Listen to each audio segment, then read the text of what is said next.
యోహాను సువార్త 21వ అధ్యాయము. అటు తరువాత యేసు తిబెరియా సముద్ర తీరమున శిష్యులకు మరలా తన్ను ప్రత్యక్షపరచుకొనెను. ఆయన తన్ను ప్రత్యక్షపరచుకొనిన విధమేదనగా, సీమోను పేతురును, దిదుమా అనబడిన తోమాయు, గలిలయలోని కానా అను ఊరువాడగు నతానియేలును, జెబెదయి కుమారులును, ఆయన శిష్యులలో మరి ఇద్దరును కూడియుండిరి. సీమోను పేతురు, నేను చేపలు పట్టబోదునని వారితో అనక, వారు మేమును నీతో కూడా వచ్చెదమనిరి. వారు వెళ్లి దోణి ఎక్కిరి కాని ఆ రాత్రి ఏమీయూ పట్టలేదు. సూర్యోదయమగుచుండగా యేసు ధరిని నిలిచెను. అయితే ఆయన యేసు అని శిష్యులు గుర్తుపట్టలేదు.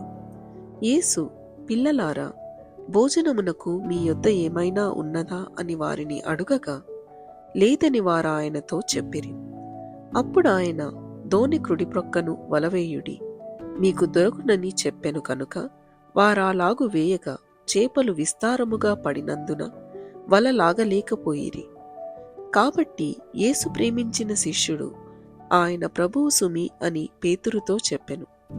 ఆయన ప్రభువు అని సీమోను పేతురు విని, వస్త్రహీనుడై ఉన్నందున పైబట్ట వేసి సముద్రములో దుమికెను. దరి ఇంచుమించు 200 మూరల దూరమున్నందున తక్కిన శిష్యులు చేపలు గల వల లాగుచు ఆ చిన్న దోణిలో వచ్చిరి. వారు దిగి దరికి రాగానే అక్కడ నిప్పులును, వాటి మీద ఉంచబడిన చేపలును, రొట్టెయు కనబడెను. యేసు, మీరిప్పుడు పట్టిన చేపలలో కొన్ని తీసుకొని రండని వారితో చెప్పగా, సీమోను పేతురు దోణి ఎక్కి వలను దరికి లాగెను. అది 183 గొప్ప చేపలతో నిండియుండెను. చేపలు అంత విస్తారముగా పడినను వల పిగలలేదు. యేసు, రండి, భోజనము చేయుడని వారితో అనెను.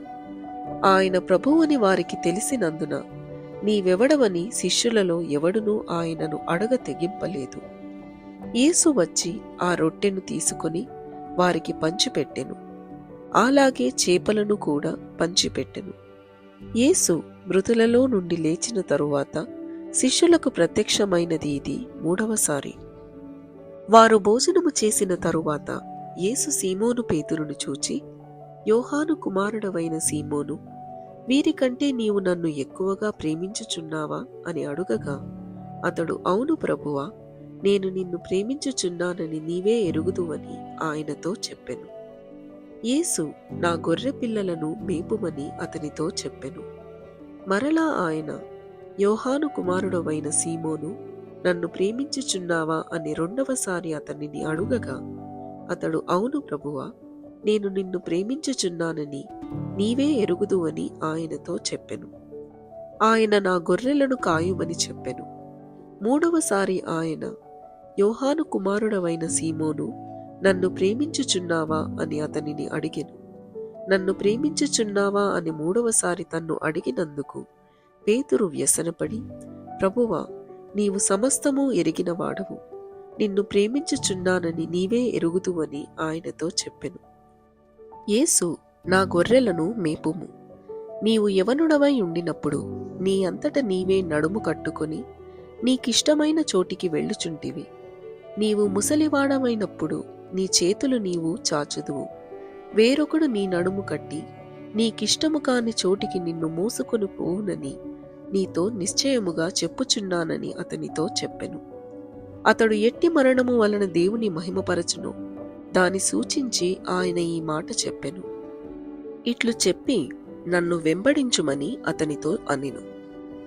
పేతురు వెనుకకు తిరిగి, యేసు ప్రేమించిన వాడును భోజన పంక్తిని ఆయన రొమ్మున ఆనుకొని, ప్రభువా, నిన్ను అప్పగించువాడెవడని అడిగిన వాడునైన శిష్యుడు తమ వెంట వచ్చుట చూచెను.